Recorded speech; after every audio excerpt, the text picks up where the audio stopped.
साथियों नमस्कार, स्वागत है आप सभी का उत्कर्ष परिवार में।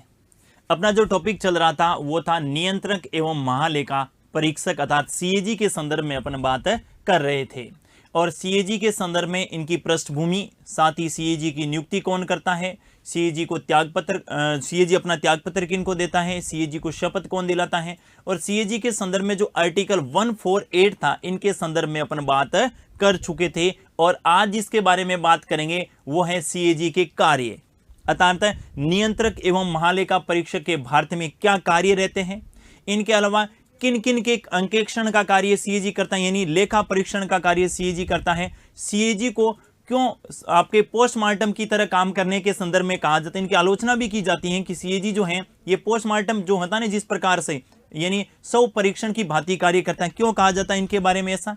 और इनके अलावा 1976 में सीएजी के पद के संदर्भ में क्या प्रावधान किए गए, इनके संदर्भ में बात करने वाले हैं। तो एक बार मैं रिपीट कर देता हूं कल की क्लास को, और उसके बाद जो है अपन कंटिन्यू बात करने वाले हैं। मैंने कल आप लोगों को बताया था, मैंने कहा 1858 के अधिनियम में पहली बार जो है ये भारत में किसका प्रावधान किया गया, महालेखाकार के पद का प्रावधान किया गया। कौन से अधिनियम में? 1858 का जो भारत शासन अधिनियम था, इस 1858 के भारत शासन अधिनियम में पहली बार महालेखाकार जैसे पद का प्रावधान किया गया। इसके बाद में मैंने बात की, मैंने कहा 1860 में भारत के प्रथम महालेखाकार जो हैं ये सर एडवर्ड ड्रेमंड को बनाया गया 1860 में। इसके बाद मैंने बात की 1936 में महालेखाकार के संदर्भ में एक ऑर्डर या आदेश जारी किया गया। 1848 में वी नरहरि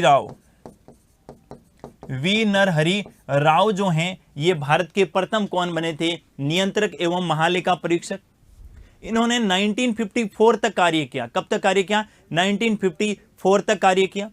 इसके बाद में मैंने 1900 है ना, 1948। इसके बाद में आपको ध्यान में ये रखना था 1948। इसके बाद में आपको ध्यान में रखना था कि 1953 में सीएजी, 1953 में सीएजी डीपीसी एक्ट, 1953 में सीएजी डीपीसी एक्ट लाया गया, और उसमें नियंत्रक एवं महालेखा परीक्षक के क्या कार्य होंगे, क्या शक्तियां होगी, इनका प्रावधान किया गया। और इनके साथ ही अपने बात की थी कि सीएजी क्या कार्य करता है और सीएजी की नियुक्ति कौन करता है। तो मैंने कहा सीएजी की नियुक्ति राष्ट्रपति के द्वारा की जाती है। सीएजी को शपथ कौन दिलाता है? तो सीएजी को शपथ राष्ट्रपति, और सीएजी अपना त्यागपत्र किनको देते हैं? राष्ट्रपति को देते हैं। और सीएजी को उसी विधि से हटाया जाता है, नियंत्रक एवं महालेखा परीक्षक को उसी विधि से हटाया जाता है जिस विधि से सुप्रीम कोर्ट के न्यायाधीश को हटाया जाता है। और आप सभी को पता होगा कि सुप्रीम कोर्ट के न्यायाधीश को हटाने की जो है ये प्रक्रिया किनको प्रदान की गई है, शक्ति किनको प्रदान की गई है? संसद को प्रदान की गई है। आज अपन बात करने वाले हैं नियंत्रक एवं महालेखा परीक्षक के कार्य यानी आर्टिकल 149 के बारे में। सीएजी के कार्य किनके संदर्भ में बात करने वाले हैं? सीएजी के कार्य अर्थात नियंत्रक एवं महालेखा परीक्षक के भारत में क्या कार्य होते हैं और क्यों सीएजी का पद इतना महत्वपूर्ण होता है, सीएजी को भारत में जनता के धन का अभिभावक या संरक्षक क्यों कहा जाता है, इनके बारे में बात करने वाले हैं। देखिएगा साथियों, मैंने आप लोगों को बताया था, मैंने कहा भारत का जो धन है, ये भारत की जनता का जो धन है ये कहां पर रहता है? संचित निधि में। कहां पर रहता है? संचित निधि में। और संचित निधि पर किसका नियंत्रण होता है? संसद का। किसका नियंत्रण होता है? संसद का। दूसरा मैंने आप लोगों को बताया था, मैंने कहा ये जो सरकार है, ये सरकार क्या है? तो सरकार को अपन कह सकते हैं धन खर्च करने वाली संस्था। धन खर्च करने वाली संस्था, खर्च करने वाली संस्था, धन खर्च करने वाली संस्था कौन सी है? सरकार। लेकिन धन कहां पड़ा है? पैसे कहां हैं? संचित निधि में। इसीलिए संसद जो है ये इनको क्या प्रदान करेगी? अनुमति। संसद क्या प्रदान करेगी? अनुमति। कि भाई साहब सरकार को अगर एक पैसा भी चाहिए तो पैसा कहां है? संचित निधि में है। और संचित निधि से पैसा निकालने के लिए सरकार को संसद से क्या लेनी पड़ेगी? अनुमति लेनी पड़ेगी। अब ऐसा नहीं कि संसद ने अनुमति दे दी और सरकार की जहां मर्जी हुई वहां पैसे खर्च कर दी, नहीं। इनके लिए इनके क्या होगा? इनके अंकेक्षण का कार्य होगा, और साथ ही अपन कह सकते हैं इनके ऑडिट और अकाउंट का कार्य, जिसको अपन कह सकते हैं लेखांकन का कार्य, और अपन कह सकते हैं किनका? लेखा परीक्षण का कार्य। लेखा परीक्षण को ध्यान में रखना, अंकेक्षण भी कहा जाता है। क्या कहा जाता है? अंकेक्षण भी कहा जाता है। और लेखांकन को अपन बात करें तो इसको अकाउंट के नाम से जानते हैं और इसको ऑडिट के नाम से जानते हैं। तो यहां तक तो कार्य हो गया सरकार का। ठीक है, अब जो है, अब सरकार ने कहां कितना पैसा खर्च किया, इसकी हिसाब किताब, अर्थात इसके हिसाब किताब रखने का जो काम है उसको अपन क्या बोलते हैं? लेखांकन बोलते हैं। कि हिसाब किताब, क्योंकि ऐसा तो है नहीं कि सरकार की जहां मर्जी हुई, सरकार को एक एक पाई पाई का क्या देना होता है? हिसाब देना होता है। और हिसाब किताब कौन करेगा? यहां जो है लेखांकन के कार्य के लिए पहले तो ये प्रावधान था, यानी 1950 से लगाकर 1976 तक केंद्र सरकार के लेखांकन अर्थात हिसाब किताब का कार्य भी कौन कर रहा था? सीएजी के द्वारा ही किया जा रहा था। लेकिन 1976 में यहां पर सीएजी की बजाय अब वर्तमान में लेखांकन का कार्य कौन करता है? सीजीए। ध्यान से सुनिएगा, मैंने लिखा सीजीए, शब्दों का बड़ा महत्व है। सीजीए को अपन बोल सकते हैं महालेखा नियंत्रक।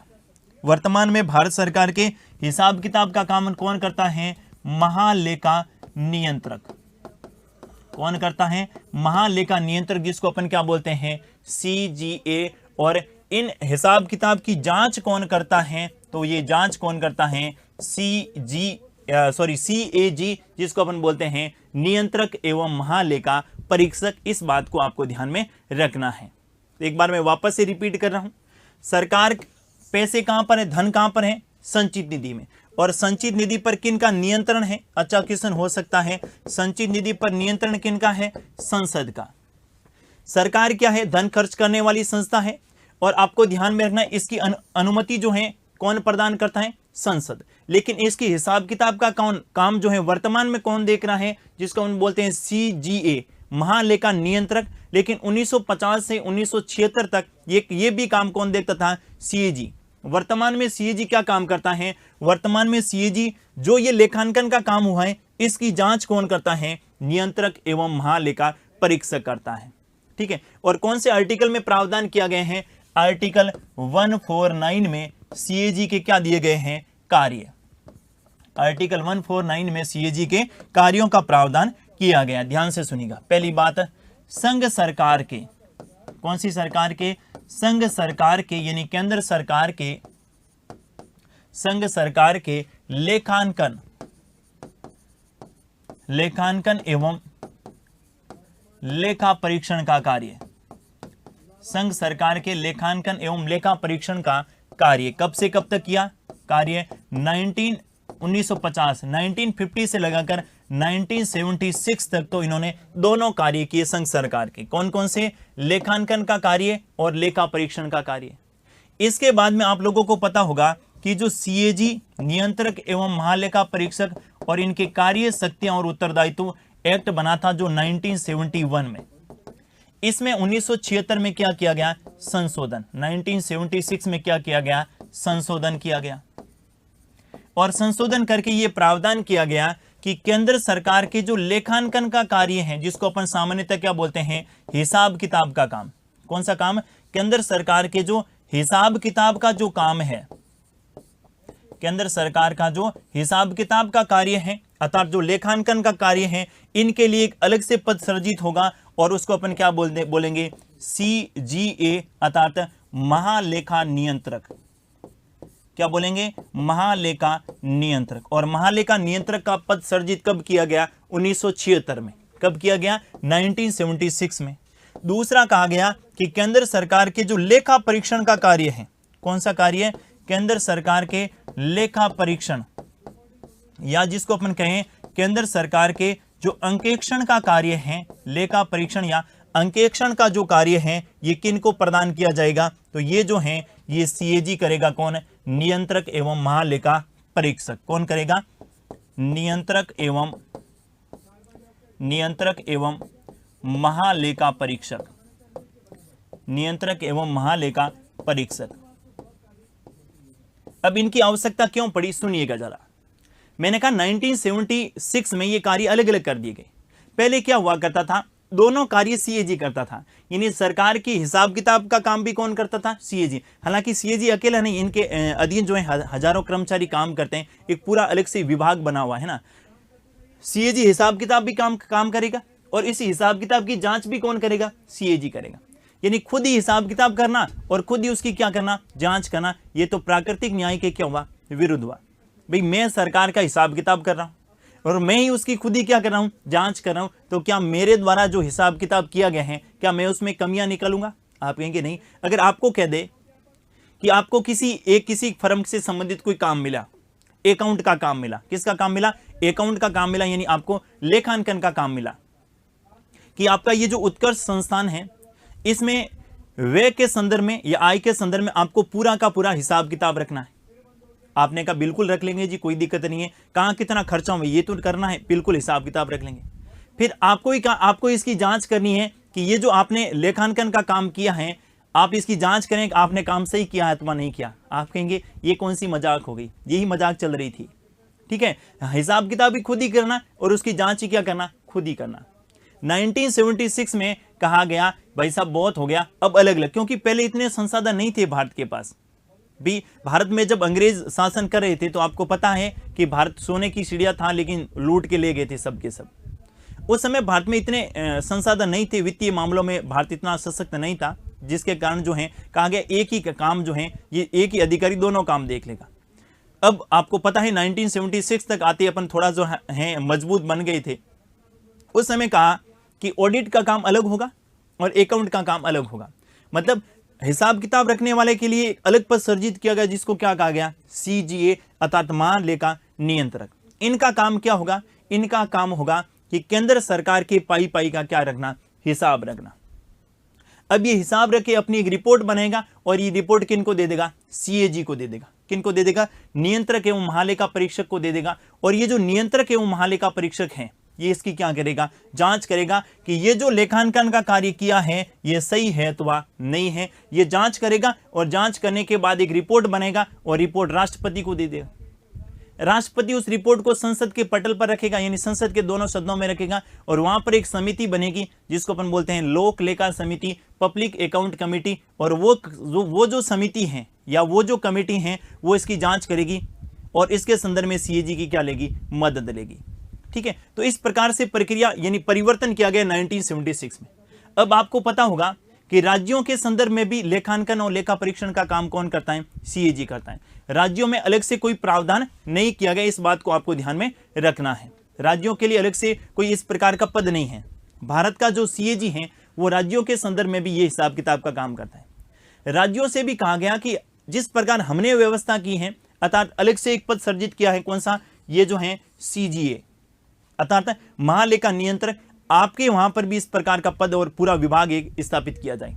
राज्यों ने इसके हाथ खड़े कर दिए और कहा हमारे पास इतने संसाधन नहीं हैं कि हम जो हैं पहले ऑडिट का काम, पहले अकाउंट का काम अलग व्यक्ति को दें अर्थात हिसाब किताब करने का, और फिर जो है एक जो है इनके हिसाब किताब की जांच करने के लिए सीएजी को अलग से पैसे दें। इतने जो हैं हमारे पास संसाधन नहीं है। हमारे से तो जो पहले से चली आ रही जो व्यवस्था है, यानी 1950 से जो व्यवस्था चली आ रही है उसी को कंटिन्यू रखेंगे। केंद्र ने का कोई दिक्कत नहीं है कि अर्थात केंद्र सरकार में तो अलग अलग कर दिए गए। केंद्र सरकार में तो लेखांकन और लेखा परीक्षण दो अलग अलग व्यक्ति करते हैं, लेकिन राज्य सरकार में, कौन सी सरकार में? राज्य सरकारों में आपको ध्यान में रखना है, राज्य सरकार में या अपन कहें राज्यों में लेखांकन एवं लेखा परीक्षण, राज्यों में लेखांकन एवं लेखा परीक्षण दोनों जो कार्य हैं ये किनके द्वारा किए जाते हैं? नियंत्रक एवं महालेखा परीक्षक के द्वारा। नियंत्रक एवं महालेखा परीक्षक, राज्यों में जो दोनों कार्य हैं, कौन से? लेखांकन यानी अकाउंट और ऑडिट, दोनों कार्य, हिसाब किताब का कार्य और इसकी जांच, दोनों कार्य कौन करता है? सीएजी के द्वारा किया जाता है। ये तो हो गया दूसरा कार्य। तीसरा कार्य आपको ध्यान में रखना है और वो ये है, ऐसे केंद्र शासित प्रदेश,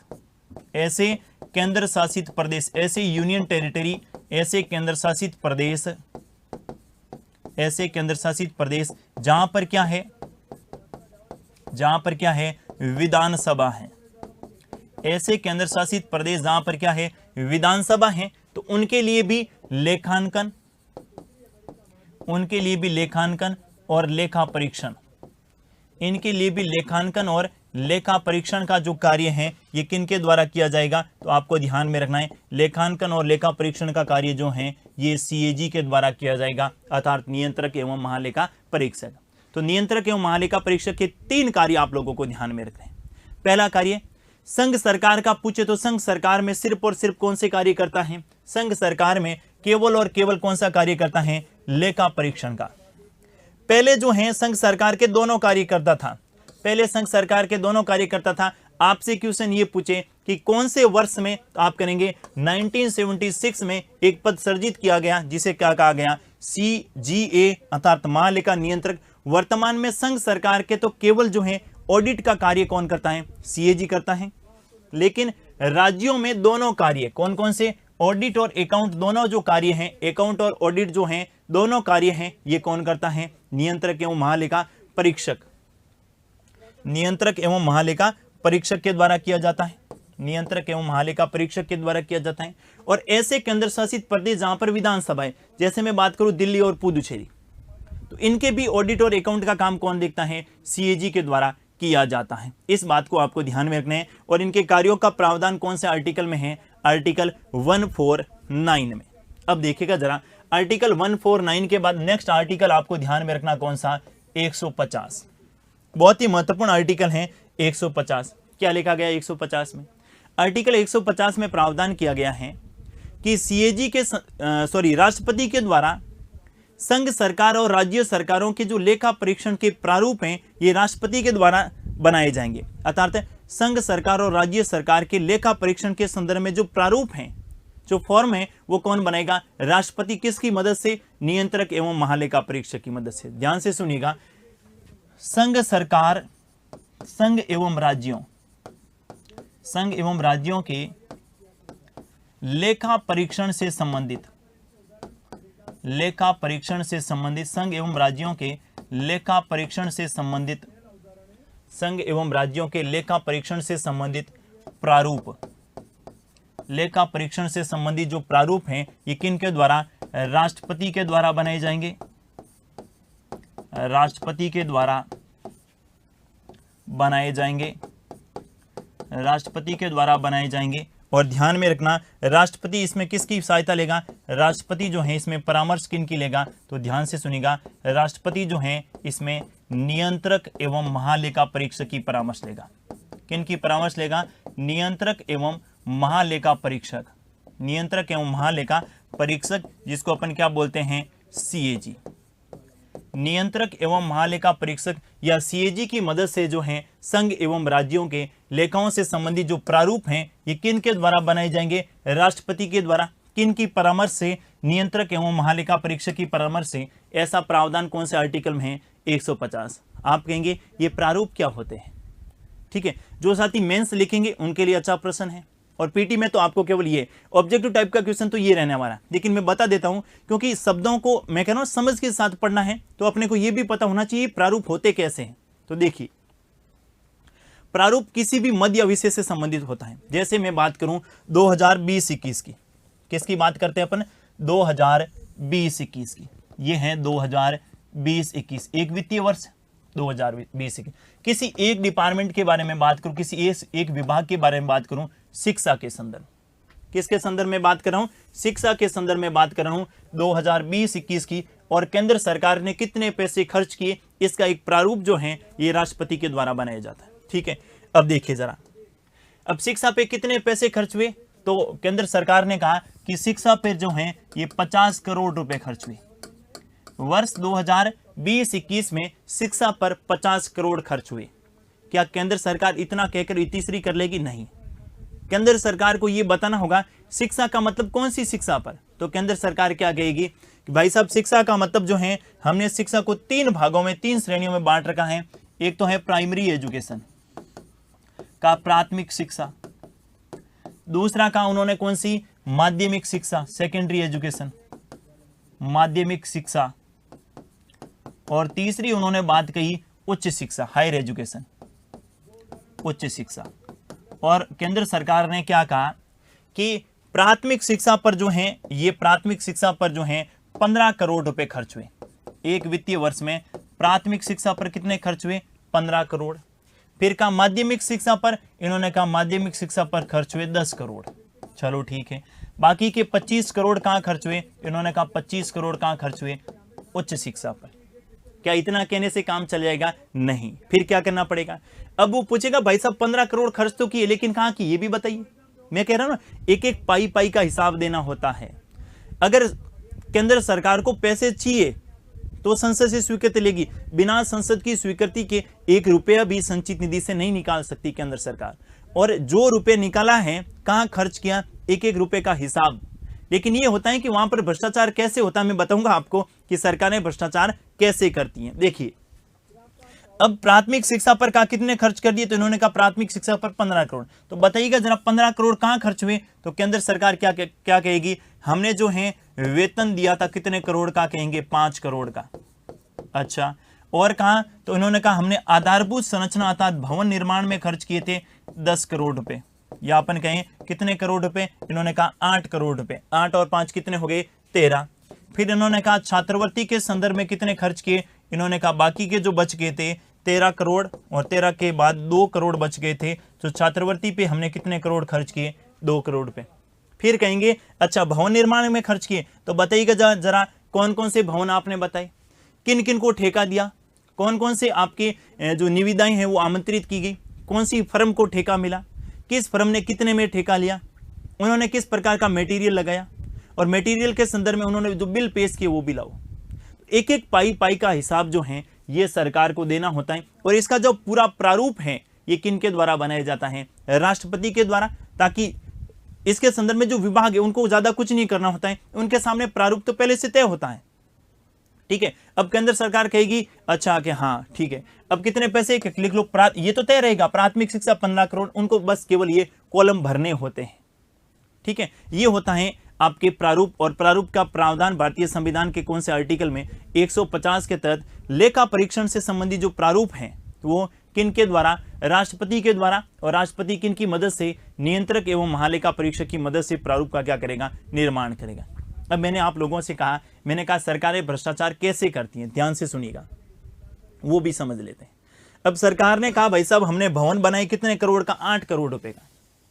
लेकिन भवन के संदर्भ में आपको पता होना चाहिए कि वर्तमान में पूरी पारदर्शी व्यवस्था है, और उसके तहत जो है आपको सबसे पहले एक नोटिफिकेशन निकालना होगा कि हमारे इस शिक्षण संस्थान में या इस स्कूल में एक भवन निर्माण करना है जिसकी अनुमानित व्यय राशि ये है। और कोई भी फर्म अगर उसका ठेका लेना चाहती है तो सबसे कम कॉस्ट पे जो भवन बना के, और हम जो कह रहे हैं उसी मटेरियल का प्रयोग करके सबसे कम व्यय में जो फर्म जो है ये ठेका लगाएगी, वो उसको हम भवन निर्माण का काम दे देंगे। सरकारें क्या करती है? फर्म अपनी खुद की बना लेती हैं। नेता लोग क्या करते हैं? अपने खुद की फर्म बना लेते हैं, भाई के नाम, भतीजे के नाम, या फिर अपने परिवार वालों के नाम।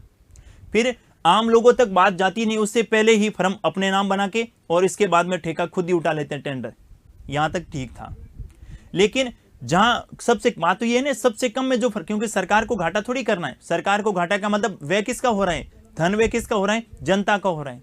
अब जनता का जब धन व्यय हो रहा है, इसका मतलब जनता को तो ये चाहिए ना कम से कम मूल्य पर जो अच्छी से अच्छी जो है ये जो है आधारभूत संरचना का निर्माण हो और अच्छे मटेरियल के साथ भवन का निर्माण करें।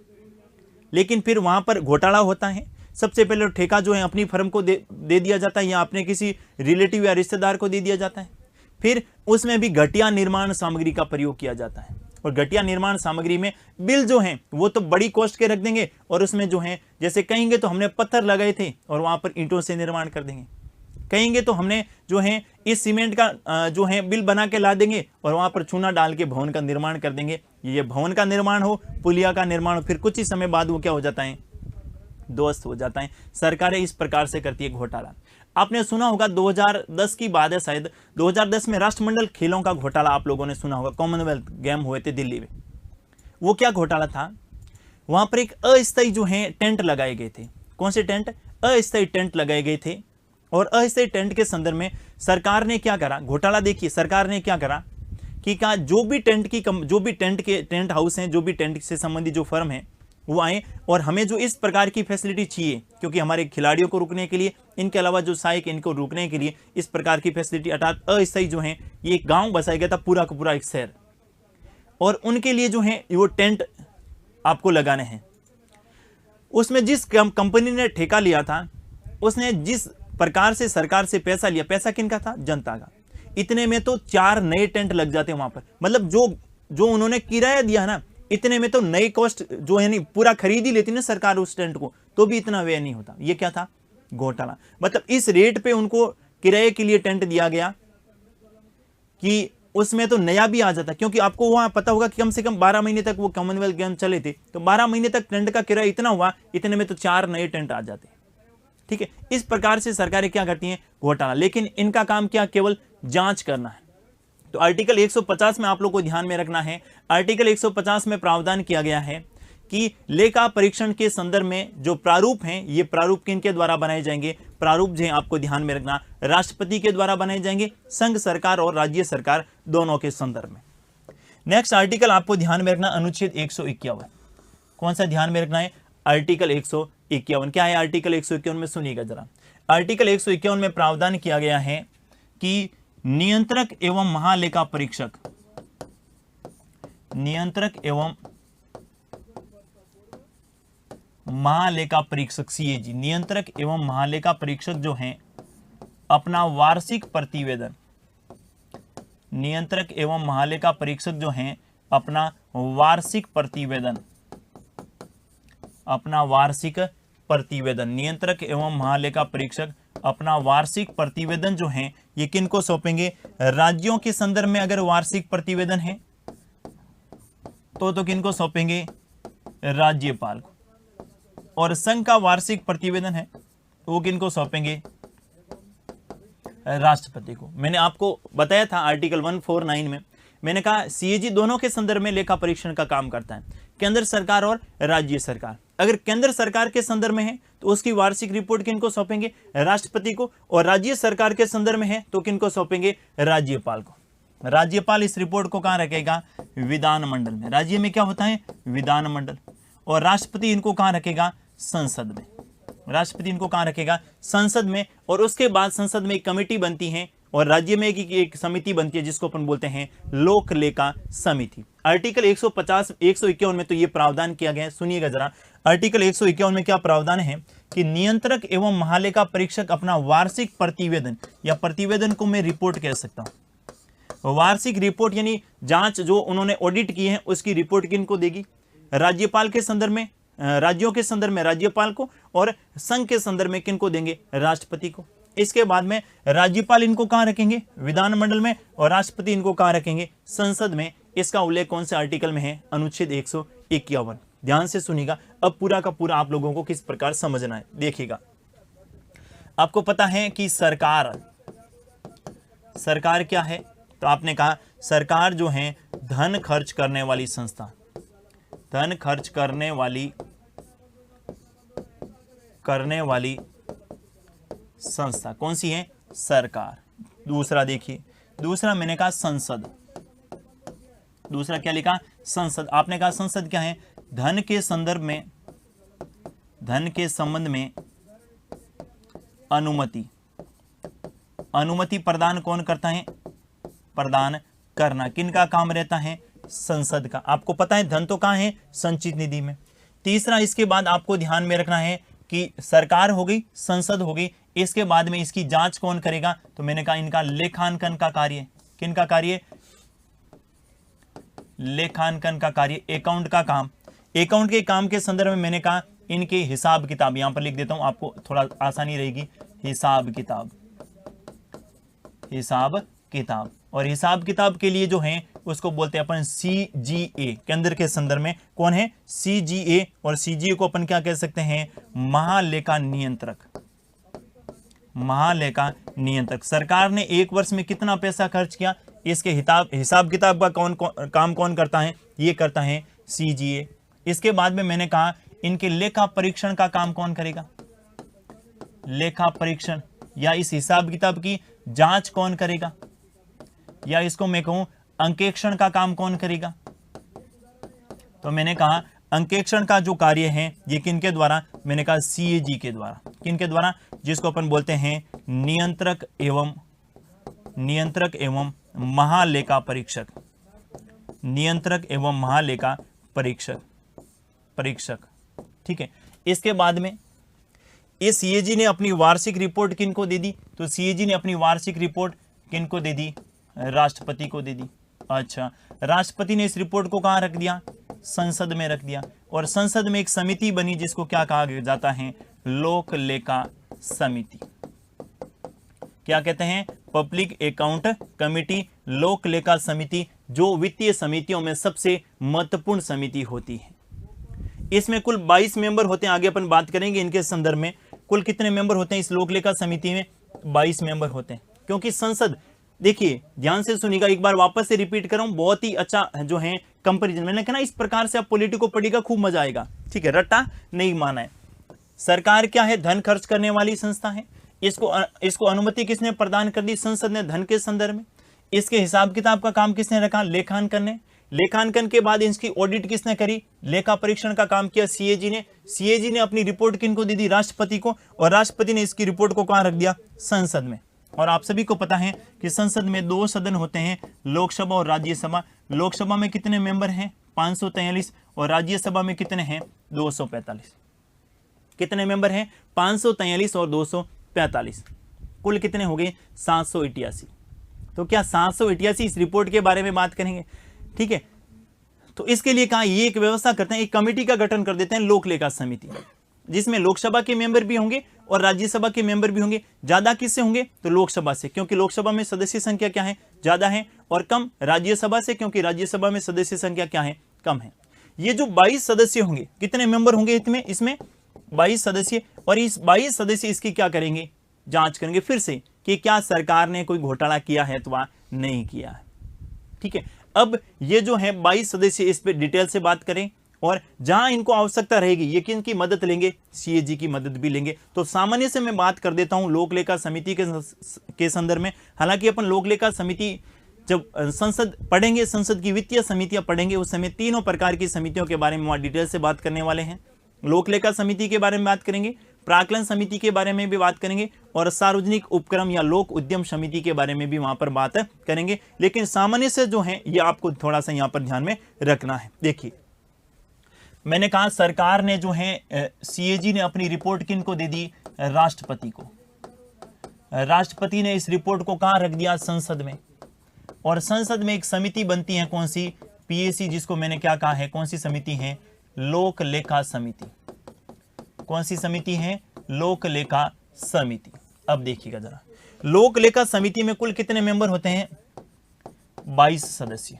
कितने मेंबर होते हैं? 22। 22 में से 15 सदस्य जो हैं ये कहां से आते हैं? लोकसभा से। और 7 सदस्य जो हैं ये कहां से आएंगे? राज्यसभा से। 7 मेंबर कहां से आएंगे? राज्यसभा से। और 15 सदस्य कहां से आएंगे? लोकसभा से। ये आपको ध्यान में रखना है। इस लोक लेखा समिति का जो अध्यक्ष होगा, ये अच्छी व्यवस्था देखिएगा, लोक लेखा समिति का जो अध्यक्ष होगा, इनकी नियुक्ति तो लोकसभा अध्यक्ष करेगा, लेकिन ये कौन सी दल का होगा? विपक्षी दल का। विपक्षी दल का नेता होगा। ध्यान से सुनिएगा, विपक्षी दल का क्या होगा? ये नेता होगा। ये अच्छी व्यवस्था है भारत में। ठीक है, ये अपन कह सकते हैं अच्छी व्यवस्था है। सरकार ने एक वर्ष में कितना पैसा खर्च किया, उसकी ऑडिट करके सीएजी ने जो रिपोर्ट संसद को रखी है, संसद के समक्ष राष्ट्रपति के माध्यम से, उसकी जांच के लिए, उस पर वापस से परीक्षण करने के लिए आपके जो लोक लेखा समिति बनती है, उसका अध्यक्ष कौन होता है? विपक्षी दल का नेता होता है, ताकि उनको ये पता रहे कि सरकार ने एक वर्ष में कितना पैसा कहां से खर्च किया है, और उसकी पूरी की पूरी वापस से पुनः एक बार समीक्षा की जाती है। किनके द्वारा? लोक लेखा समिति के द्वारा। और लोक लेखा समिति का अध्यक्ष कौन होता है? विपक्षी दल का नेता। नेक्स्ट आपको ध्यान में रखना है, लोक लेखा समिति में मंत्री सदस्य नहीं बन सकता। मंत्री सदस्य नहीं बन सकता। लोक लेखा समिति में मंत्री सदस्य नहीं बन सकता। अब मंत्री सदस्य क्यों नहीं बन सकता? क्योंकि मंत्री किसका अंग होता है? सरकार का, और पैसा सरकार खर्च करे, उसकी समीक्षा ही सरकार खुद करे, तो ये कहीं ना कहीं प्राकृतिक न्याय के क्या है? विरुद्ध है। इसीलिए कहा गया मंत्री इसमें सदस्य नहीं हो सकता। अब ये जो है, ये लोक लेखा समिति तो एक संसद के मेंबर है।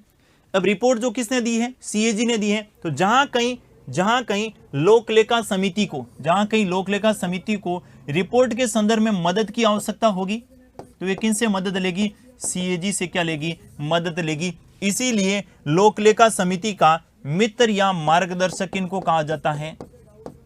मित्र या मार्गदर्शक किनको कहा जाता है?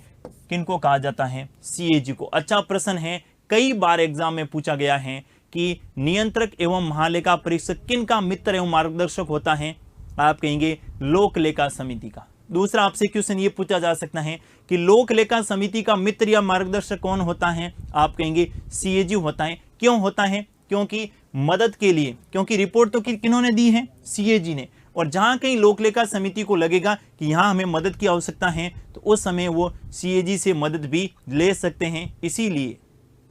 इसीलिए सीएजी को लोक लेखा समिति का क्या कहा जाता है? मित्र या मार्गदर्शक कहा जाता है। इतनी लंबी प्रोसेस के बाद भी सरकार क्या कर देती है? घोटाले कर देती। ये व्यवस्था है, लेकिन सीएजी के संदर्भ में जो रिपोर्ट दी है, ये केवल और केवल क्या है? केवल अपन कह सकते हैं एक इस प्रकार को लेकर घोटाले के संदर्भ में जो बात है, वो केवल एक सलाहकारी संस्था है। सीएजी के किसी भी प्रकार की रिपोर्ट के आधार पर न्यायालय में किसी व्यक्ति को सजा नहीं दी जा सकती। सीएजी ने तो कह दिया कि हमने जो ऑडिट करी है उसमें इसमें घोटाला हुआ है, उसको आधार बनाकर न्यायपालिका किसी भी व्यक्ति को दंड नहीं दे सकती। ये कहीं ना कहीं जो है कमियां हैं सीएजी के संदर्भ में। जैसे एक तो नियुक्ति के संदर्भ में मैंने आप लोगों के संदर्भ में बात की, मैंने कहा नियुक्ति के संदर्भ में कॉलेजियम होना चाहिए, क्योंकि सरकार खुद ही सीएजी की नियुक्ति कर रही है राष्ट्रपति के माध्यम से, और सरकार के खाते की जांच कर रही है, तो कहां स्वतंत्र होगी ये जो है सीएजी? तो ये थोड़ा सा प्राकृतिक न्याय के क्या है? विरुद्ध है। ये अच्छा कॉन्सेप्ट है। कौन सा? लोक लेखा समिति का जो अध्यक्ष होता है, ये विपक्षी दल का नेता होता है, और अध्यक्ष की नियुक्ति कौन करता है? लोकसभा अध्यक्ष करता है। इसके संदर्भ में अपन बात करेंगे। एक वाद आया था, अरुण कुमार अग्रवाल बनाम भारत संघ 2012। सीएजी के संदर्भ में एक वाद आप लोगों को ध्यान में रखना है। अच्छा प्रश्न हो सकता है, कौन सा? अरुण कुमार अग्रवाल बनाम भारत संघ। अरुण कुमार अग्रवाल बनाम भारत संघ 2012। अरुण कुमार अग्रवाल बनाम भारत संघ 2012। क्या बात था? अरुण कुमार अग्रवाल बनाम भारत संघ 2012। सुनिएगा जरा। अरुण कुमार अग्रवाल बनाम भारत संघ वाद 2012 में सुप्रीम कोर्ट ने कहा कि, मैंने अभी जो जस्ट पिछली बात की थी उसी के संदर्भ में कहा कि सीएजी के द्वारा दी गई किसी रिपोर्ट के आधार पर न्यायपालिका उस रिपोर्ट को आधार नहीं बना सकती, अर्थात न्यायपालिका उस रिपोर्ट को आधार बनाकर किसी व्यक्ति को दंड या किसी व्यक्ति को माफ नहीं कर सकती। अगर किसी दूसरे माध्यम से सीएजी के अलावा किसी दूसरे माध्यम से किसी पर भ्रष्टाचार के आरोप लगे हैं, जैसे मैं एग्जांपल दे दूं, कोई जिला कलेक्टर था या कोई राजनेता था, उन्होंने कोई भ्रष्टाचार किया है, ठीक है, सीएजी ने जो रिपोर्ट दी है, सीएजी ने कहा कि इस जिला कलेक्टर ने बहुत अच्छा काम किया है और नरेगा से संदर्भ में बहुत शानदार काम किया है, तो जो जिला कलेक्टर हैं वो सीएजी की रिपोर्ट को कंधे पे डाल के सुप्रीम कोर्ट नहीं जाएगा या हाई कोर्ट नहीं जाएगा कि भाई साहब सीएजी ने कहा, देखो मुझे शाबाशी दी है कि सीएजी की रिपोर्ट में तो मैंने जो है बेहतर काम किया है, ये जो भ्रष्टाचार के आरोप लगे ये तो फालतू में है। जैसे ही मामला सुप्रीम कोर्ट में सीएजी कहेगा, सीएजी की जो रिपोर्ट देखेगा सुप्रीम कोर्ट या हाई कोर्ट जो है, ये कहेगा नहीं भाई साहब, क्योंकि अरुण कुमार अग्रवाल वर्सेज भारत संघ वाद में क्या कहा सुप्रीम कोर्ट ने कि सीएजी की रिपोर्ट को, ध्यान से सुनिएगा, अच्छा प्रश्न हो सकता है, सीएजी की रिपोर्ट को किसी भी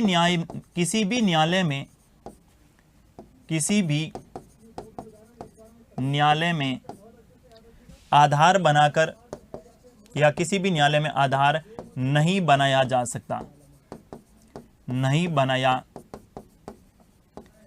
सकता, ये अच्छा प्रश्न हो सकता है कि सीएजी की रिपोर्ट को किसी भी न्यायालय में आधार नहीं बनाया जा सकता, ये सुप्रीम कोर्ट के कौन से वाद में कहा गया? तो आपको ध्यान में रखना है, अरुण कुमार अग्रवाल बनाम भारत संघ 2012। अर्थात सीएजी की रिपोर्ट को आधार बनाकर किसी भी व्यक्ति को दंड या किसी भी व्यक्ति को माफ नहीं कर सकती कौन? न्यायपालिका। क्योंकि इस बात में सुप्रीम कोर्ट ने क्या कर दिया? स्पष्ट कर दिया कि सीएजी केवल और केवल ऑडिट का काम करता है। इसकी रिपोर्ट, उन्होंने रिपोर्ट किस आधार पर बनाई? तो रिपोर्ट तो जो है, जो लेखांकन का काम कर रहा था कौन? सीजीए अर्थात महालेखा नियंत्रक, उन्हीं के हिसाब किताब की जांच की है। हो सकता है उसमें कुछ कमी रही हो, लेकिन आप पर जो आरोप लगाए गए हैं किसी कलेक्टर या किसी नेता पर, उनके लिए तो आपको जो सबूत हैं वो लाने पड़ेंगे, तभी आपको जो है माफी मिलेगी, या अर्थात तो आपकी सजा नहीं मिलेगी। बाकी अगर आपने भ्रष्टाचार किया है, ठीक है, यानी आपके तहत किसी प्रकार की आरटीए की सूचना के तहत, आरटीए को आधार मानते हैं, ध्यान में रखना, राइट टू इंफॉर्मेशन के तहत आपने कोई सूचना किसी विभाग की निकाली है, और तो उसको तो न्यायपालिका क्या मानेगा? आधार मानेगा। लेकिन सीएजी की रिपोर्ट को आधार नहीं माना जाता है। क्योंकि ध्यान सुनिएगा, यहां भी सुप्रीम कोर्ट ने स्पष्ट किया, क्योंकि सीएजी संसद के प्रतिनिधि के तौर पर, सीएजी संसद के प्रतिनिधि के तौर पर लेखा परीक्षण का काम करता है। प्रतिनिधि के तौर पर लेखा परीक्षण का कार्य करता है। इस बात को आपको ध्यान में रखना है। यहां से अच्छा प्रश्न पूछा जा सकता है, क्यों नहीं? मैंने कहा ना, कारण पता होना चाहिए। क्यों नहीं मानी जाती आधार? तो ये कारण आप लोगों को पता होना चाहिए। सुप्रीम कोर्ट ने स्पष्ट तौर पर क्या कहा कि संसद के प्रतिनिधि के तौर पर सीएजी जो है ये लेखा परीक्षण का कार्य करता है, इसीलिए इनकी रिपोर्ट को आधार नहीं बनाया जा सकता। ये बात सुप्रीम कोर्ट ने कौन से वाद में कही थी? अरुण कुमार अग्रवाल बनाम भारत संघ 2012। आपको ध्यान में रखना है, सीएजी केवल और केवल अपन सामान्य तो आधे घंटे में पढ़ के आगे निकल जाते हैं कि सीएजी क्या है। सामान्य से बातें हैं, ये लेखा परीक्षण का काम करता है। भाई साहब, सीएजी के संदर्भ में सारी बातें आप लोगों को पता होनी चाहिए। आजकल बदलते एग्जाम पैटर्न में इस प्रकार के प्रश्न जो है निश्चित तौर पर पूछे जाएंगे, ठीक है। और यूपीएससी में तो ये परंपरा शुरू हो चुकी है। संघ लोक सेवा आयोग जो है इस प्रकार के प्रश्न पूछने की शुरुआत कर चुकी है। तो राज्यों में जो पीसीएस के एग्जाम होते हैं और जो पीएसआई के एग्जाम होते हैं, या किसी भी प्रकार का कोई अधीनस्थ बोर्ड को एग्जाम करवा रहा है, उसमें इस प्रकार के प्रश्न पूछने की परंपरा आने वाली है। तो अपने को पहले से मजबूती के साथ तैयार रहना है कि सीएजी के संदर्भ में कैसा भी क्वेश्चन आए, अपना प्रश्न गलत नहीं होना चाहिए, भले ही दायरा कुछ भी हो। अगर आपके कंसेप्ट क्लियर हैं, अगर आपकी लैंग्वेज, अगर आपने भाषा पकड़ ली, अगर आपने पॉलिटी में शब्दों का चयन सही ढंग से कर लिया, शब्दों को सही ढंग से समझ लिया।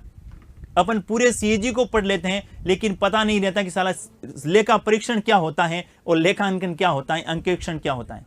और जैसे ही शब्द आते हैं तो अपन कहते हैं ये तो कॉमर्स वालों क्या है, किनका ये कॉमर्स, हमें क्या पता, हम तो आर्ट्स वाले हैं या हम तो साइंस बैकग्राउंड से।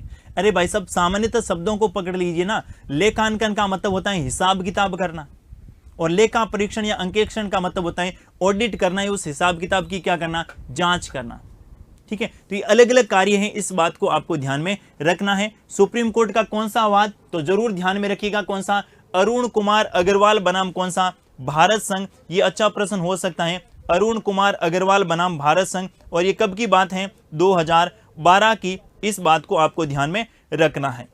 ऐसा ही 2013 में एक वाद और आया था, वो था अरविंद गुप्ता बनाम भारत संघ। एक बात और आप ध्यान में रख सकते हैं, कौन सा ध्यान में रखिएगा, अरविंद गुप्ता बनाम भारत संघ। अरविंद गुप्ता बनाम भारत संघ 2013, ये भी सीएजी के संदर्भ में है।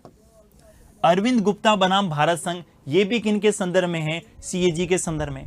इसके संदर्भ में सुप्रीम कोर्ट ने क्या कहा, इसके संदर्भ में सुप्रीम कोर्ट ने कहा कि सीएजी का जो अंकेक्षण का जो निष्पादन का कार्य है, किनका कार्य, अंकेक्षण के संदर्भ में जो निष्पादन का कार्य है, इनके संदर्भ में सुप्रीम कोर्ट ने अपने जजमेंट देते हुए कहा कि सीएजी का अंकेक्षण या निष्पादन का जो कार्य किया जाता है ये संविधान के विरुद्ध नहीं है। अर्थात ये संविधान के विरुद्ध नहीं है। इसको लेकर एक जो है याचिका सुप्रीम कोर्ट में लगी थी, जिसको लेकर सुप्रीम कोर्ट ने फैसला दिया था। तो दो वाद आप लोगों को ध्यान में रखने होंगे, कौन कौन से, एक तो अरुण कुमार अग्रवाल बनाम भारत संघ, और दूसरा कौन सा, अरविंद गुप्ता बनाम भारत संघ। अरुण कुमार अग्रवाल वाला थोड़ा सा महत्वपूर्ण है, यहां से कई बार क्वेश्चन यूपीएससी में पूछ लिए हैं और आप भी तैयार रहना, हो सकता है अपने पीसीएस के एग्जाम में भी इस प्रकार का प्रश्न पूछा जा सकता है। और दूसरा, सुप्रीम कोर्ट ने कौन से वाद में यह स्पष्ट किया कि सीएजी के द्वारा जो निष्पादन या अंकेक्षण के निष्पादन का जो कार्य किया जाता है यह संविधान के विरुद्ध नहीं है। तो आपको ध्यान में रखना है अरविंद कुमार गुप्ता बनाम भारत संघ 2013, इस बात को भी ध्यान में रखना है। ठीक है, अगला मैंने कहा सीएजी के संदर्भ में जो बात कही जाती है, सीएजी के संदर्भ में कहा जाता है कि नियंत्रक एवं महालेखा परीक्षण जो है यह स्व परीक्षण की भांति कार्य करता है। किसकी तरह कार्य करता है? स्व परीक्षण की भांति, या अपन यूं कहें यह पोस्टमार्टम की तरह कार्य करता है। आप कहेंगे ये क्या बात हुई, स्व परीक्षण क्या हुआ या पोस्टमार्टम? जैसे किसी भी व्यक्ति की मृत्यु हो जाती है, किसी भी व्यक्ति की मृत्यु हो जाती है, होने के बाद उनका स्व परीक्षण होता है अर्थात पोस्टमार्टम होता है। किसी भी व्यक्ति की मृत्यु हो जाती है, मृत्यु होने के बाद क्या होता है? पोस्टमार्टम होता है। उसी प्रकार सरकार और सरकार के जुड़े हुए जो भी अधिकारी या फिर राजनेता थे, उनको जो घोटाला करना था वो तो घोटाला वो कर चुके हैं। अब सीएजी उस घोटाले के संदर्भ में केवल स्व परीक्षण का कार्य कर सकती है, अर्थात सीएजी केवल जो है इसके आधार पर किसी व्यक्ति को सजा नहीं दे सकती, सजा का प्रावधान नहीं है, सजा का प्रावधान नहीं है।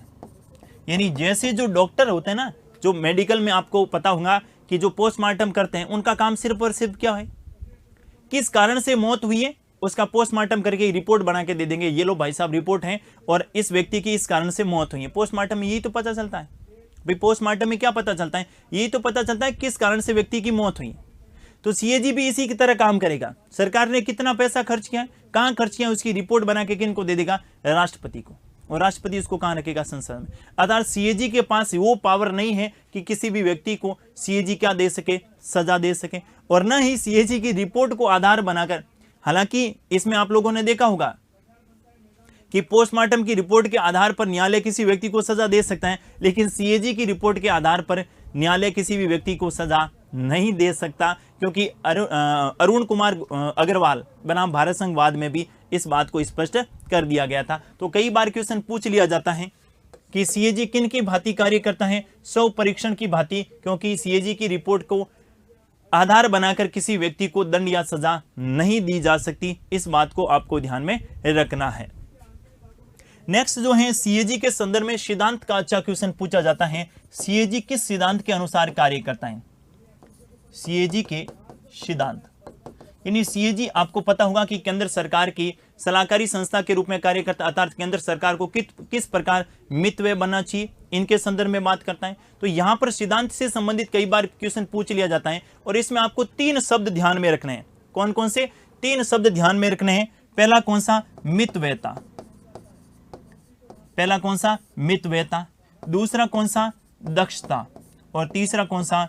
प्रभावशीलता। कौन कौन सा? मितव्ययता, दूसरा कौन सा? दक्षता, और तीसरा कौन सा?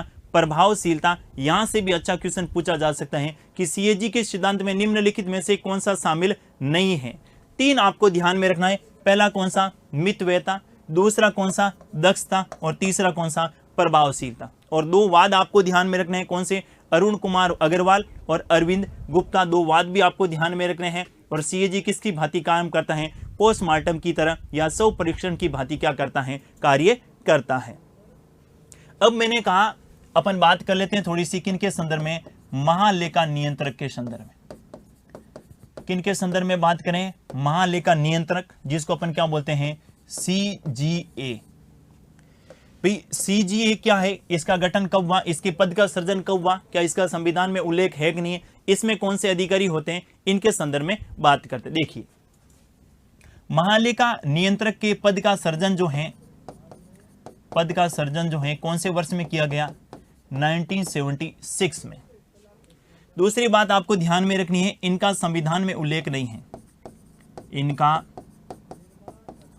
संविधान में उल्लेख नहीं है। इनका संविधान में उल्लेख नहीं है। सीएजी का तो संविधान में उल्लेख है, आर्टिकल 148 से लगाकर आर्टिकल 151 तक संविधान में बिल्कुल स्पष्ट रूप से उल्लेख किया गया है, लेकिन इनका कहीं पर भी संविधान में कोई उल्लेख नहीं है, क्योंकि इनका जो गठन है, इनका जो सृजन है, पद का सृजन, ये सीएजी डीपीसी एक्ट 1971 में संशोधन करके 1976 में इनका सर्जन किया गया, और उस एक्ट, ये संसद के द्वारा बनाई गई एक विधि के तहत एक पद का क्या हुआ, सर्जन हुआ। दूसरा देखिए, ये कार्य क्या करता है, मैंने कहा ये संघ सरकार के, कौन सी सरकार के, संघ सरकार के लेखांकन का कार्य करता है। संघ सरकार के लेखांकन का क्या करता है, कार्य करता है। और लेखांकन को मैंने कहा, अगर आपको लेखांकन याद नहीं रहे तो कोई दिक्कत नहीं, आप एक शब्द को याद कर लीजिएगा, कौन सा, हिसाब किताब का कार्य करता है। किन का कार्य करता है, हिसाब किताब का कार्य करता है। केवल कौन सी सरकार का, संघ सरकार का। मैंने कहा राज्यों ने तो हाथ खड़े कर दिए, कहा भाई साहब हमारे पास इतने संसाधन नहीं है, हमारे पास इतनी वित्तीय शक्ति, वित्तीय मामलों में हम इतने आत्मनिर्भर नहीं हैं कि अलग से जो हैं एक तो पहले उनका लेखांकन का काम करें, फिर उनके लेखा परीक्षण का काम करें। हमारे लिए तो सीएजी ही लेखांकन और लेखा परीक्षण दोनों का काम करेगा। अर्थात राज्यों के लिए जो पहले से जो चली आ रही व्यवस्था थी उसी को लागू किया। और 1976 में संघ सरकार के लेखांकन का कार्य किनको सौंपा गया, सीजीए को सौंपा गया। तो आपको ध्यान में रखना है, क्वेश्चन ये पूछा जा सकता है। क्वेश्चन क्या होगा, निम्नलिखित में से कौन सा कथन सीजीए के संदर्भ में असत्य है। निम्नलिखित में से कौन सा कथन सीजीए के संदर्भ में असत्य है। पहला देखिए, इनका संविधान में उल्लेख नहीं किया गया, बिल्कुल राइट है। दूसरा, ये संघ सरकार के लेखांकन का काम करता है, आप कहेंगे ये भी सही है। तीसरा कहा, इनका गठन जो है डीपीसी सीएजी डीपीसी एक्ट के तहत किया गया, आप कहेंगे ये भी सही है। ये राज्य सरकार के लेखांकन का काम भी करता है, आप कहेंगे नहीं। राज्य सरकार के लेखांकन और लेखा परीक्षण दोनों का काम कौन करता है, तो राज्य सरकार के लेखांकन और लेखा परीक्षण दोनों का काम सीएजी के द्वारा किया जाता है। राज्यों में इसके पद का कोई जो है अस्तित्व नहीं है, इस बात को आप ध्यान में रखिएगा। आगे देखिए, महालेखा नियंत्रक होगा कौन, महालेखा नियंत्रक कौन होगा, यह भी अच्छा प्रश्न है। किस अधिकारी को महालेखा नियंत्रक के रूप में नियुक्त किया जाएगा। जैसे अपने नियंत्रक एवं महालेखा परीक्षक तो कौन होगा, मैंने कहा भारतीय प्रशासनिक सेवा का अधिकारी होगा। जैसे वर्तमान में राजीव महर्षि, अपन बात करेंगे वर्तमान में कौन है, राजीव महर्षि जो हैं ये वर्तमान में सीएजी हैं, और राजीव महर्षि राजस्थान कैडर के प्रशासनिक अधिकारी हैं, अर्थात आईएएस अधिकारी हैं, ठीक है। लेकिन ये कौन होंगे, तो इसमें कहा गया ये जो है भारतीय, आपको पता होगा कि अकाउंट की एक अलग से सर्विस होती है, प्रशासनिक सेवाओं से संबंधित अकाउंट की अलग सर्विस होती है, जिसको बोलते हैं इंडियन सिविल अकाउंट सर्विस। भारतीय Indian civil account service, Indian civil account service, Indian civil account service का अधिकारी, इंडियन सिविल अकाउंट सर्विस का जो अधिकारी है उसको क्या बनाया जाएगा, भारत का सीजीए बनाया जाएगा। इस बात को आपको ध्यान में रखना है। इनकी नियुक्ति कौन करता है, तो ध्यान में रखिएगा, इनकी नियुक्ति भी किनके द्वारा की जाती है, राष्ट्रपति के द्वारा। इनकी नियुक्ति किनके द्वारा की जाती है, राष्ट्रपति के द्वारा। नेक्स्ट आपको ध्यान में रखना है, वर्तमान में कौन है, वर्तमान में भारत में कौन है, तो आपको ध्यान में रखना है सोमा राय वर्मन, नाम ध्यान में रखिएगा। सोमा राय वर्मन जो हैं ये वर्तमान में भारत में क्या है, महालेखा नियंत्रक हैं। और ये कौन से महालेखा नियंत्रक हैं वर्तमान में, 24वें। कौन से हैं, 24वें महालेखा नियंत्रक है कौन, सोमा राय वर्मन। इस बात को भी आपको ध्यान में रखना है। इनकी नियुक्ति कौन करता है, राष्ट्रपति। ये इंडियन सिविल अकाउंट सर्विस के क्या होते हैं, अधिकारी होते हैं। और वर्तमान में जो सोमा राय वर्मन है ये भारत में 24वें क्या हैं, महालेखा नियंत्रक। 24वें क्या है, महालेखा नियंत्रक। इस बात को आपको ध्यान में रखना है। इसके अधीन भी पूरा एक विभाग होता है, ठीक है। और प्रत्येक विभाग, ये इसके लिए जिस प्रकार सीएजी का एक पूरा डिपार्टमेंट, मतलब पूरा एक अलग से विभाग होता है, उसी प्रकार सीजीए का भी एक अलग पूरा सा क्या होता है, विभाग होता है। और सरकार के जितने भी विभाग हैं, सरकार के जितने भी विभाग हैं, उन प्रत्येक विभाग में इनके अधीन काम करने वाले अधिकारी होते हैं। अर्थात सरकार के प्रत्येक विभाग के अधीन जो है एकीकृत वित्तीय सलाहकार होते हैं। सरकार के प्रत्येक विभाग के अधीन, सरकार के प्रत्येक विभाग में एक क्या होता है, एकीकृत वित्तीय सलाहकार, एकीकृत वित्तीय सलाहकार सरकार के प्रत्येक विभाग। देखिए जरा, ये मैं बात कर रहा हूं किनकी, सीजीए की। अब सीजीए के ये सरकार के विभाग है मान ले, है ना, बहुत सारे विभाग होते हैं, रक्षा विभाग, गृह विभाग, जैसे ये रक्षा विभाग हो गया, ये कौन सा डिपार्टमेंट हो गया, गृह विभाग हो गया, ये दूरसंचार विभाग हो गया, ये कृषि विभाग हो गया, ये वाणिज्य विभाग हो गया, ये माइंस विभाग हो गया, ये आपके पेट्रोलियम विभाग हो गया। अलग अलग विभाग होते हैं। प्रत्येक विभाग में एक क्या होता है, प्रत्येक विभाग में मैंने कहा एक अधिकारी होता है जिसको अपन क्या बोलते हैं, एकीकृत वित्तीय सलाहकार, जिसको अपन क्या बोलते हैं, एकीकृत वित्तीय सलाहकार। और ये प्रत्येक विभाग में होता है जिसको अपन बोलते हैं आईएफए। रक्षा विभाग में एक क्या होगा, आईएफए, एकीकृत वित्तीय सलाहकार। गृह विभाग में भी क्या होगा, एक आईएफए होगा। दूरसंचार विभाग में भी क्या होगा, एक आईएफए होगा। कृषि विभाग में भी क्या होगा, एक आईएफए होगा। वाणिज्य में भी होगा, खनन में भी होगा, पेट्रोल, जितने भी विभाग हैं ये क्या होंगे, आई। और ये अपनी रिपोर्ट किनको देंगे, सीजीए को। किनको देंगे, सीजीए को, जिसको अपन क्या बोलते हैं, महालेखा नियंत्रक। क्या बोलते हैं, महालेखा नियंत्रक। और ये इनका काम क्या होता है, हिसाब किताब रखना, हिसाब किताब रखना। और ये महालेखा नियंत्रक अपनी रिपोर्ट किनको देते हैं, मैंने कहा महालेखा नियंत्रक अपनी रिपोर्ट किनको देते हैं, सीएजी को देते हैं। और सीएजी अपना रिपोर्ट किनको देता है, सीएजी अपना रिपोर्ट देता है किनको, तो मैंने कहा सीएजी रिपोर्ट देता है राष्ट्रपति को, और राष्ट्रपति रखता है संसद के पटल पर। तो ये बात आप लोगों को ध्यान में रखनी है। इस प्रकार से जो है ये भारत में इसकी प्रणाली रहती है किनकी, नियंत्रक एवं महालेखा परीक्षक और महालेखा नियंत्रक की। अब दोनों का तुलनात्मक रूप से भी थोड़ा सा जान लेते हैं। देखिएगा जरा, एक तो मैंने कहा सीएजी, सीएजी का पूरा नाम नियंत्रक एवं महालेखा परीक्षक, नियंत्रक एवं महालेखा परीक्षक। दूसरी और मैंने कहा सीजीए, कौन सा, सीजीए, जिसको मैं बोलता हूं महालेखा नियंत्रक। तुलनात्मक रूप से पढ़िएगा, खूब मजा आएगा, ठीक है। अब दोनों का कंपैरिजन रूप में अपन बात कर देते हैं। देखिएगा जरा, पहला मैंने कहा इनका संविधान में उल्लेख है, संविधान में क्या है, उल्लेख है। और कहां पर है, तो मैंने कहा आर्टिकल 148 से लगाकर आर्टिकल 151 तक। इनका संविधान में उल्लेख नहीं है, संविधान में उल्लेख नहीं है। इस पद का सर्जन जो है, पद का सर्जन जो है ये CAG DPC act, CAG DPC act के तहत किया गया। और पद का सर्जन कौन से वर्ष में किया गया, 1976 में, 1976 में। अगला देखिए, इनका काम क्या है, इनका कार्य है संघ सरकार के, तो कौन सा कार्य करता है ये, लेखा परीक्षण का। राज्य सरकार के कौन से कार्य करता है, राज्य सरकारों के कौन से कार्य करता है, तो आपको ध्यान में रखना है राज्यों की अगर ये बात करें तो ये लेखांकन का भी कार्य करता है, और किन का कार्य करता है, लेखा परीक्षण का भी कार्य करता है।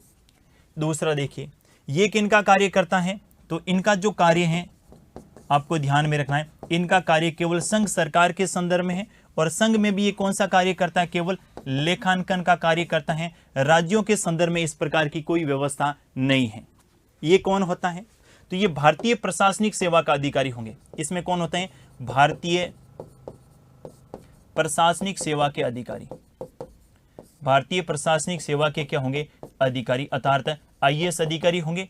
इनकी नियुक्ति भी कौन करता है, राष्ट्रपति। नियुक्ति कौन करता है, राष्ट्रपति करता है। अगला देखिए, ये कौन होंगे, तो मैंने कहा ये भारतीय इंडियन अकाउंट सर्विस के अधिकारी होते हैं, Indian account service, Indian account service के अधिकारी होते हैं, Indian account service, account service के क्या होते हैं, अधिकारी होते हैं। इनकी नियुक्ति कौन करता है? तो इनकी नियुक्ति भी कौन करता है? राष्ट्रपति के द्वारा की जाती है। इनकी नियुक्ति कौन करता है? राष्ट्रपति के द्वारा की जाती है। इस बात को भी आपको ध्यान में रखना है।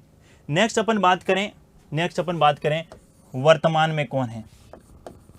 सीएजी और सीजीए। वर्तमान की बात करें तो आपको ध्यान में रखना है वर्तमान में कौन है? तो मैंने कहा वर्तमान में जो भारत के सीएजी हैं वो हैं राजीव महर्षि। कौन है? राजीव महर्षि। और राजीव महर्षि कौन है? तो ये राजस्थान के या भारतीय प्रशासनिक सेवा के अधिकारी हैं। भारतीय प्रशासनिक सेवा के राजस्थान कैडर के, कौन से कैडर के हैं? राजस्थान कैडर के। आपको पता है 24 कैडर होते हैं अखिल भारतीय सेवाओं के। राजस्थान कैडर के क्या है? अधिकारी हैं। कौन? राजीव महर्षि। और राजीव महर्षि जो हैं ये भारत के 13वें सीएजी हैं। कौन से? 13वें कैग हैं। कौन? राजीव महर्षि। और जो आपको ध्यान में रखना है, ये जो राजीव महर्षि हैं ये राजस्थान के पहले क्या रह चुके हैं? मुख्य सचिव भी रह चुके हैं। राजस्थान के क्या रह चुके हैं? मुख्य सचिव भी रह चुके हैं। कौन है?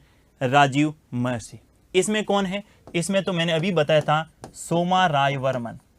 कौन है? सोमा राय वर्मन वर्तमान में क्या है? सीजीए हैं, जिसको अपन बोलते हैं महालेखा नियंत्रक। तो ये आप लोगों को थोड़ा सा और ध्यान में रखना है। अगर आप कंपैरिजन में पढ़ेंगे तो बिल्कुल स्थिति एकदम क्या हो जाएगी? स्पष्ट हो जाएगी और लंबे समय तक आपको क्या रहेगा? याद भी रहेगा। तो ये आपका टॉपिक था नियंत्रक एवं महालेखा परीक्षक, जिसको मैंने डिटेल में आप लोगों तक बताने का प्रयास किया। अगर आपने इसको अच्छे ढंग से पढ़ लिया, अच्छे ढंग से नोट्स बना लिए और इससे संबंधित प्रश्न जो आजकल प्रतियोगी परीक्षाओं में पूछे जा रहे हैं, अगर आप उन प्रश्नों का हल करेंगे तो निश्चित तौर पर मेरा आप लोगों से ये वादा है कि आपका प्रश्न कभी गलत नहीं होगा। बड़ी शिद्दत के साथ अगर आपने मेहनत की है तो दुनिया की कोई भी ताकत आपको सफलता दिलाने से नहीं रोक सकती, क्योंकि अपन मेहनत भी कम करते हैं। सीएजी का पद आते ही अपन सामान्यतः आधे घंटे में पढ़ के आगे निकल जाते हैं कि सीएजी के 4 आर्टिकल ध्यान में रखने, कौन से में किसका कार्य है। इसमें आपको सुप्रीम कोर्ट के जजमेंट भी ध्यान में रखने पड़ेंगे। इसमें सीएजी डीपीसी एक्ट भी आप लोगों को ध्यान में रखना पड़ेगा। इनके अधिकार क्षेत्र एवं कर्तव्य भी आपको ध्यान में रखने पड़ेंगे। और सीजीए के क्या कार्य होते हैं, सीजीए का पद सृजन क्यों किया गया और ये क्या कार्य करता है, ये अपनी वार्षिक रिपोर्ट किसको देता है, लोक लेखा समिति को सीएजी का मित्र या मार्गदर्शक, जो सीएजी मित्र या मार्गदर्शक क्यों होता है लोक लेखा समिति का। ये तमाम बातें आपके कंसेप्ट क्लियर होंगे तभी आप पॉलिटी में क्या कर पाएंगे? बेहतर कर पाएंगे। मैं तो हमेशा कहता हूं कि दुनिया का सबसे इजी सब्जेक्ट कौन सा है? पॉलिटी है, जिसमें कॉन्स्टिट्यूशन और राजव्यवस्था जो आपके सिलेबस में दे रखे हैं ये बिल्कुल इजी है। बस आपका पढ़ने का तरीका जो क्या होना चाहिए? सही होना चाहिए। आज के लिए बस इतना ही। मिलेंगे अगली क्लास में, तब तक मस्त रहिए, व्यस्त रहिए और पढ़ते रहिए। थैंक यू, धन्यवाद।